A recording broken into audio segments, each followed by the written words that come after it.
골로새서 1장 15절에서 23절까지 개역개정으로 같이 읽으시겠습니다. 시작. 그는 보이지 아니하는 하나님의 형상이시요 모든 피조물보다 먼저 나신 이시니 만물이 그에게서 창조되되 하늘과 땅에서 보이는 것들과 보이지 않는 것들과 혹은 왕권들이나 주권들이나 통치자들이나 권세들이나 만물이 다 그로 말미암고 그를 위하여 창조되었고 또한 그가 만물보다 먼저 계시고 만물이 그 안에 함께 섰느니라. 그는 몸인 교회의 머리시라. 그가 근본이시요 죽은 자들 가운데서 먼저 나신 이시니 이는 친히 만물의 으뜸이 되려 하심이요 아버지께서는 모든 충만으로 예수 안에 거하게 하시고 그의 십자가의 피로 화평을 이루사 만물 곧 땅에 있는 것들이나 하늘에 있는 것들이 그로 말미암아 자기와 화목하게 되기를 기뻐하심이라. 전에 악한 행실로 멀리 떠나 마음으로 원수 되었던 너희를 이제는 그의 육체의 죽음으로 말미암아 화목하게 하사 너희를 거룩하고 흠없고 책망할 것이 없는 자로 그 앞에 세우고자 하셨으니 만일 너희가 믿음에 거하고 터 위에 굳게 서서 너희 들은 바 복음의 소망에서 흔들리지 아니하면 그리하리라. 이 복음은 천하 만민에게 전파된 바요 나 바울은 이 복음의 일꾼이 되었노라. 아멘. 15절부터 20절까지는 예수님의 초월적인 능력에 대해서 강조하고 있고요. 그 다음에 21절부터 23절까지는 그리스도를 통하여 우리가 거룩하게 된 내용들을 나누고 있습니다. 15절부터 보시겠습니다. 그는 보이지 아니하는 하나님의 형상이시요 모든 피조물보다 먼저 나신 이시니 보이지 아니하는 하나님의 형상이란 말이요. 어떤 거냐면 우리가 하나님을 눈으로 볼 수는 없습니다. 하나님을 얼굴과 얼굴로 대면하여 본 사람이 없습니다. 그런데 예수님을 직접 본 사람들은 있었어요. 초대교회에 많이 있었습니다. 예수님이 이 땅에 오셔서 30년간 성장하시다가 예수님이 공생애를 한 3년 반 정도 보내시고 고난을 당하시고 십자가에 죽으셨다가 부활하시죠. 그리고 40일 동안 믿는 자들에게 나타나셨습니다. 자신이 부활한 그 증거를 보여주셨죠. 그리고 나서 이제 승천하시죠. 성경의 기록은 한 500명 정도 모인 자리에서 예수님이 지상 대명령을 그들에게 위임하시면서 승천하신 내용이 나옵니다. 그러니까 예수님을 얼굴과 얼굴로 본 사람, 예수님의 얼굴을 보고 또 심지어 예수님과 이렇게 만져보기도 하고 예수님의 목소리를 듣고 예수님께 가르침 받았고 또 예수님이 특별히 12사도를 세웠던 그들은 예수님과 3년여 시간 동안 합숙하면서 예수님의 공생의 전 기간을 같이 보냈죠. 그러니까 예수님을 직접 본 사람들은 초대교회에 많이 있었습니다. 그들이 본 예수님의 외모는 보통 우리 사람의 모습과 같았습니다. 예수님은 이스라엘 땅에서 태어나셨고 유대인의 혈통으로 태어나셨습니다. 그러니까 오늘날 우리가 인종으로 굳이 찝어서 말하자면 예수님은 중동 사람의 외모로 태어나신 거죠. 중동 사람의 유전자를 가지고 아브라함의 혈족으로 태어나셨습니다. 요한복음 14장 8절 9절에서 빌립이 이런 말을 해요. 아버지를 보여주십시오 라고 예수님께 요청합니다. 그때 예수님이 대답하시죠. 나를 본 자는 아버지를 본 것이다 라고 답변해 주십니다. 이 말씀은 사람이 하나님 아버지의 외모와 똑같은 모습으로 창조되었다는 뜻입니다. 하나님이 창조하신 모든 만물 중에 유일하게 사람만 하나님의 모습을 닮았습니다. 그러니까 하나님의 속성이나 성품이나 이런 것 말고도요. 그 외모조차 우리는 하나님을 닮은 하나님의 자녀들입니다. 하나님의 영광 앞에 설 수 있는 이 땅에 존재는 없습니다. 그래서 아직까지 우리가 대면하여 눈으로 영광의 하나님을 직접 본 사람은 없습니다. 그래서 우리가 하나님의 모습을 눈으로 볼 수 있도록 예수님을 통해 우리에게 아버지 하나님을 보여주신 것입니다. 예수님은 그 신성을 감추시고 우리와 같은 낮은 모습으로 우리에게 오셨던 것입니다.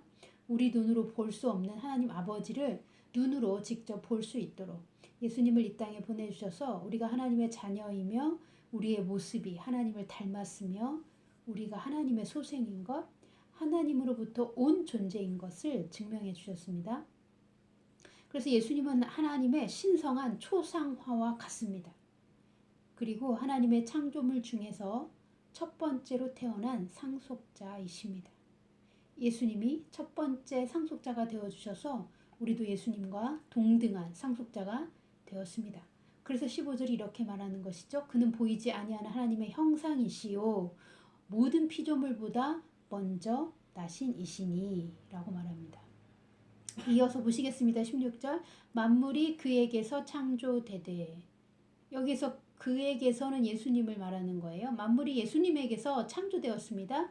하늘과 땅에서 보이는 것들과 보이지 않는 것들과 혹은 왕권들이나 주권들이나 통치자들이나 권세들이나 만물이 다 예수님으로 말미암고 예수님을 위하여 창조되었고 아멘. 우주의 모든 것들이 예수님 안에서 창조되었습니다. 모든 것이 예수님을 통하여 존재하며 예수님의 목적을 위하여 존재한다고 패션성경은 말합니다. 이 세상에 믿지 않는 자들이나 이 세상의 통치자들조차 예수님이 창조하신 피조물에 속합니다. 그리고 예수님의 통치권 아래에 있습니다. 그리고 예수님의 큰 목적 안에서 모든 만물이 부분적인 쓰임을 받기 위해 존재하고 있습니다. 그런데 하나님이 창조하신 그 모든 피조물 중에서 예수님이 첫 번째로 태어난, 그러니까 맏아들이란 뜻입니다. 장자로 태어난 상속자라는 것입니다. 그 내용은 이 뒤에도 나와요. 예수님이 첫 번째로 부활하신 상속자이기 때문에 그렇습니다. 17절 또한 그가 만물보다 먼저 계시고 만물이 그 안에 함께 섰느니라. 예수님은 세상을 창조하시기 이전부터 존재하셨습니다. 영원이라는 시간 속에 하나님과 함께 계신 하나님이셨어요. 그래서 만물보다 먼저 그분이 계셨던 거죠. 그런데 만물이 그 안에 함께 섰다라고 얘기합니다. 모든 것이 만들어지기 전에 예수님은 존재하셨죠. 그리고 지금 모든 것들이 예수님 안에서 완성을 찾고 있습니다. 예수님 없이 그 어떤 것도 존재를 유지할 수 없습니다. 그 형체를 유지할 수조차 없습니다. 또한 예수님을 통해서만 회복될 수 있습니다. 그래서 만물이 예수님 안에서 회복될 그 지점을 바라보고 있습니다. 로마서 8장 19절에서 22절을 보면 피조물이 고대하는 바가 있다고 말합니다. 하나님의 아들들이 나타나서 만물을 해방시켜 주기를 바란다고 기록되어 있어요. 즉 하나님의 자녀들이 영광의 자유에 이르게 되면 만물도 함께 회복되는 것입니다. 하나님의 자녀들이 영광의 자유에 이르면 만물도 예수 안에서 해방되는 것입니다. 해방된다는 것, 즉 회복되어 창조자의 원래 의도대로 그 창조의 목적을 완성하는 것입니다. 만물이 예수 안에 함께 서 있다는 얘기는 예수님을 통하여 존재하며 예수님의 목적을 위해 가고 있으며 하나님의 아들들이 나타나서 이 만물이 회복되기를 기대하고 있는 것입니다. 18절 그는 몸인 교회의 머리시라 그가 근본이시요 죽은 자들 가운데서 먼저 나신 이시니 이 신이 만물의 으뜸이 되려 하심이요. 아멘. 교회는 예수님의 몸이죠. 그리고 교회의 머리는 예수님이십니다. 태초 이래로 또한 부활의 장자로서 예수님만 가장 높으신 분이십니다. 모든 것에서 그분은 1등을 붙잡고 계시다라고 패션성경이 말해요. 그래서 예수님께는 라이벌이 없습니다. 감히 예수님 앞에 예수님과 맞서 서 있을 수 있는 존재는 없습니다. 모든 무릎이 예수님 앞에 무릎 꿇고 모든 입이 예수 그리스도를 주라 시인하도록 하나님이 세우셨습니다. 지존하신 하나님의 아들이시죠. 또한 19절 아버지께서는 모든 충만으로 예수 안에 거하게 하시고, 하나님은 예수 그리스도 안에 하나님의 모든 충만함이 거하도록 하셨어요. 그리고 그것을 기뻐하십니다. 그래서 하나님의 교회는 예수 그리스도의 충만함으로 가득한 것이 하나님의 원래 목적입니다. 20절 그의 십자가의 피로 화평을 이루사 만물 곧 땅에 있는 것들이나 하늘에 있는 것들이 그로 말미암아 자기와 화목하게 되기를 기뻐하심이라. 아멘. 그 예수님의 십자가의 피로 하늘에서나 땅에서나 모든 것이 예수님에게 돌아오게 하셨습니다. 만물이 원래 의도대로 돌아오는 것, 죄가 없는 결백의 상태로 다시 회복되는 것을 말합니다. 만물이 예수 안에서 회복되는 것을 하나님은 원하십니다. 그래서 예수님을 이 땅에 보내셔서 화목제물이 되게 하신 것입니다. 사람이 범죄할 때 땅이 저주를 받았어요. 그래서 만물이 속박 아래 지금 묶여 있는 것이죠. 예수님이 아담이 빼앗긴 다스리는 자의 권세, 아들의 권세를 사단에게서 찾아오셨습니다. 그런데 사람이 그 진리를 알고 그 진리대로 행하여 만물의 속박을 풀어줘야 하는 것입니다. 사람에게 책임과 권리와 권세가 있습니다. 21절 전에 악한 행실로 멀리 떠나 마음으로 원수되었던 너희를 이제는 육체의 죽음으로 말미암아 화목하게 하사 너희를 거룩하고 흠없고 책망할 것이 없는 자로 그 앞에 세우고자 하셨으니, 우리도 예수님을 믿기 이전에는 하나님으로부터 멀리 떠나 있었던 존재들이죠. 우리도 타락하였었고 범죄한 존재였습니다. 악한 행실로 하나님과 원수되었던 자들입니다. 그런데 예수 그리스도가 그 육체를 희생함으로 자기 자신을 십자가의 죽음으로 내어주고 하나님과 우리 사이의 모든 죄를 없애셔서 하나님과 우리 사이를 화목하게 하셨죠. 그렇게 하셔서 우리에게 주신 것이 뭐예요? 거룩한 존재가 되게 하셨습니다. 흠없고 책망할 것이 없는 자, 하나님의 아들들로, 회복된 아들들로 예수 그리스도가 우리의 영을 살리셨고 우리의 영적 신분을 되돌이켜 놓으셨습니다. 그래서 우리의 영과 영적인 신분을 회복하신 것입니다. 이 말은 다시 말하면 만물뿐만 아니라 전에 하나님과 원수되었던 사람도 예수님의 십자가의 피로 하나님과 다시 연결시켜 주셨습니다.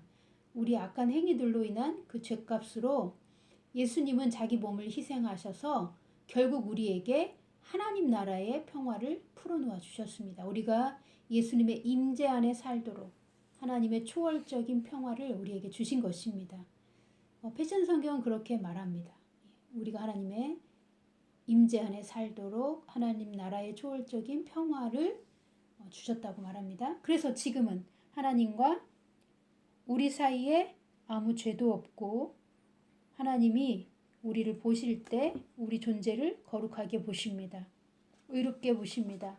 흠이 없는 회복된 존재로 보십니다. 하나님이 우리를 보실 때 예수 그리스도를 통하여 얻게 된 거룩함으로 보십니다. 우리의 영과 영적인 신분은 완전히 새로운 차원에서 거듭났고 전적인 용납을 받았습니다. 그래서 우리는 새 영을 받은 새로운 신분의 하나님 자녀로서 거룩한 자들입니다. 이것은 예수님의 초월적인 능력으로 우리에게 주신 거룩함입니다. 그러므로 우리의 인격과 삶도 예수님의 형상을 닮아가야 하는 것입니다. 우리가 변화를 받아 예수님의 장성한 분량까지 성장하면 하나님이 우리에게 주신 회복의 상태에 완전히 도달하게 됩니다.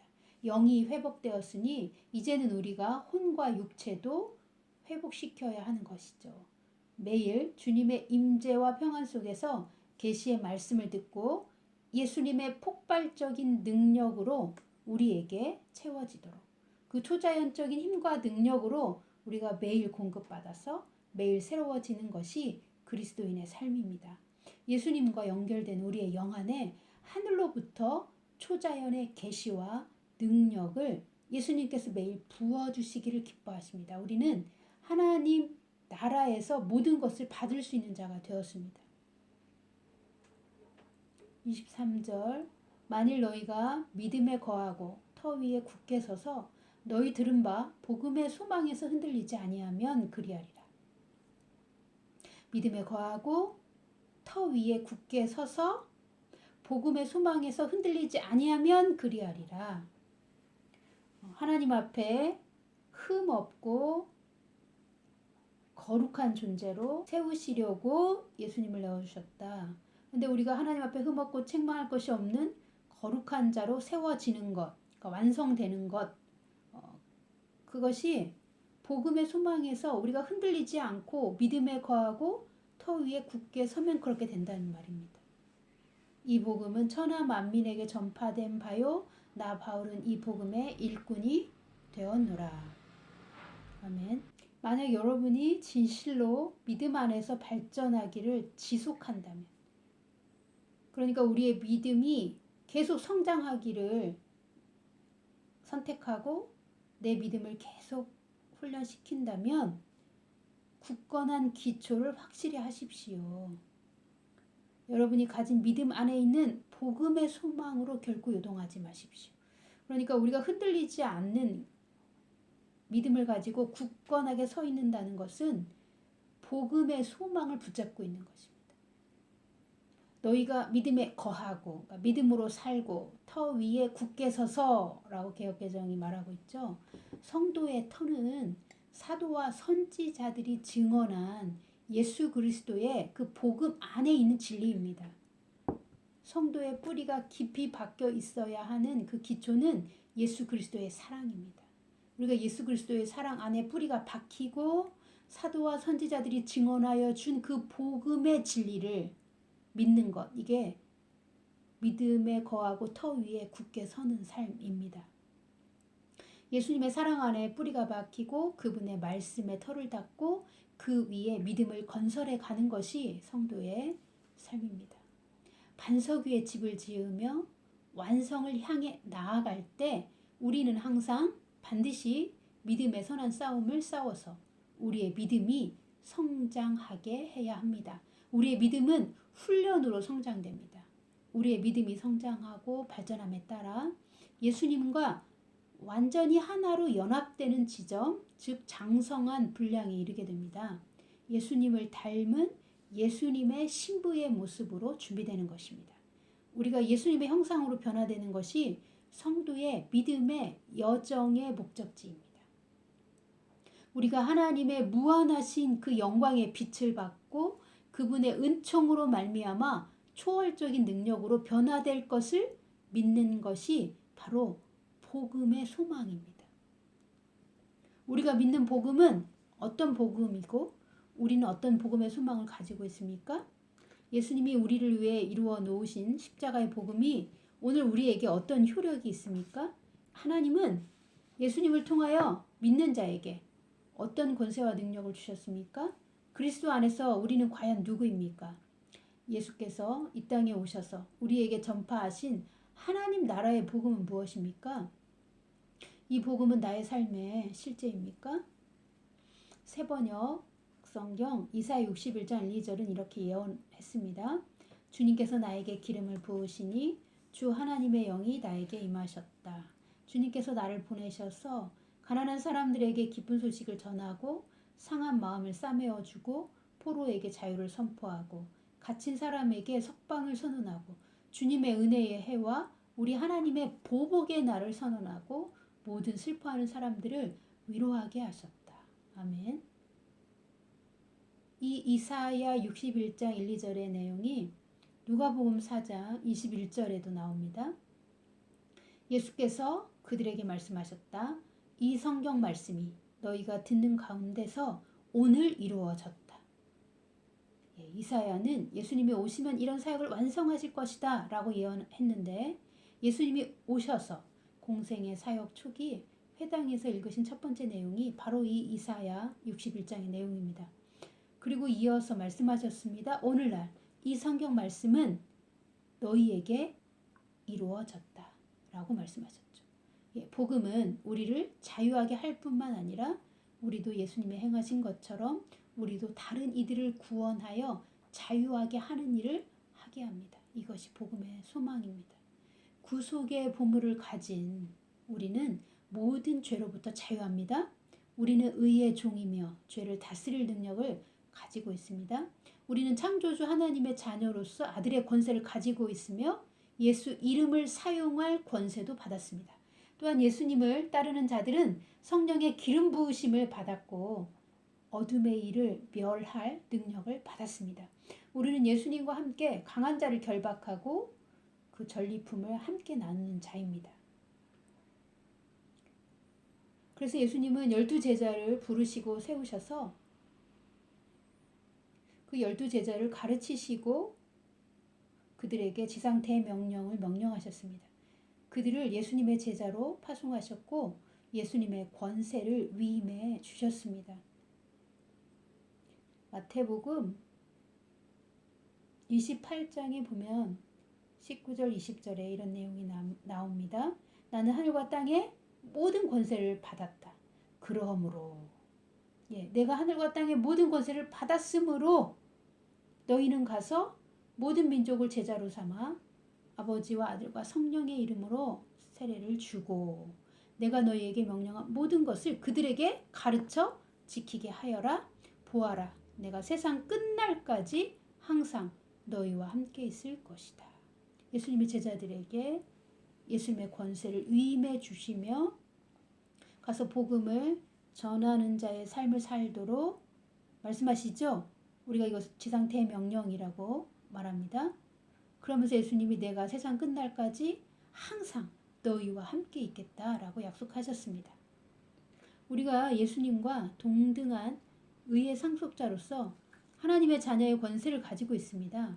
하나님의 자녀들은 예수 이름을 사용하여 복음으로 이 땅을 축복하며 변화시킬 권세가 있습니다. 예수님이 행하신 것처럼 우리도 행할 수 있는 것입니다. 요한복음 14장엔 이런 내용이 나옵니다. 내가 하는 일을 그도 할 것이요 그보다 더 큰 일도 할 것이다. 너희가 내 이름으로 구하는 것은 내가 무엇이든지 다 이루어 주겠다. 예수님을 따르는 사람, 복음 안에서 예수님의 제자가 된 사람들은 예수님이 하신 일을 하리라고 예수님 말씀하셨어요. 그리고 우리가 예수 이름을 사용하여 무엇이든 하나님께 받을 수 있다고 말합니다. 또 예수님이 오셨던 목적은 마귀의 일을 멸하려고 오셨다라는 내용이 나옵니다. 요한일서 3장 8절은 하나님의 아들이 나타나신 목적은 마귀의 일을 멸하시려는 것입니다. 우리의 영생하는 영 안에 그리스도의 영, 즉 성령이 계십니다.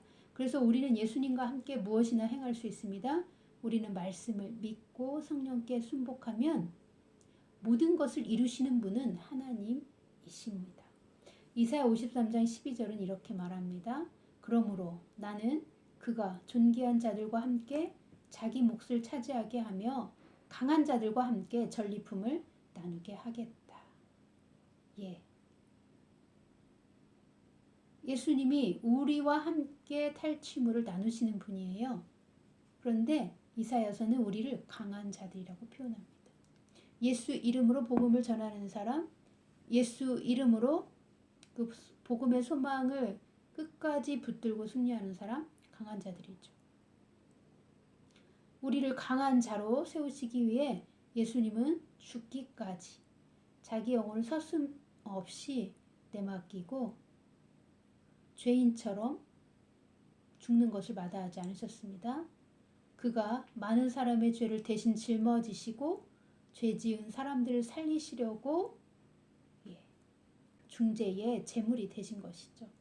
하나님이 우리를 대신하여 예수 그리스도를 희생의 제물로 내어주신 결과로서 믿는 자들은 복음 안에서 완전히 자유하게 되며 예수님의 형상으로 변화되고 마귀의 일을 멸하며 마귀에게 속박당하여 갇힌 영혼들, 슬픈 영혼들, 즉 하나님의 잃어버린 영혼들을 구원하여 예수님께로 인도할 수 있는 그 메시아의 사역을 이어가는 것입니다. 예수 그리스도의 생명과 능력이 그 초월적인 능력이 우리 안에 와 있습니다. 우리의 거듭난 영 안에 있습니다.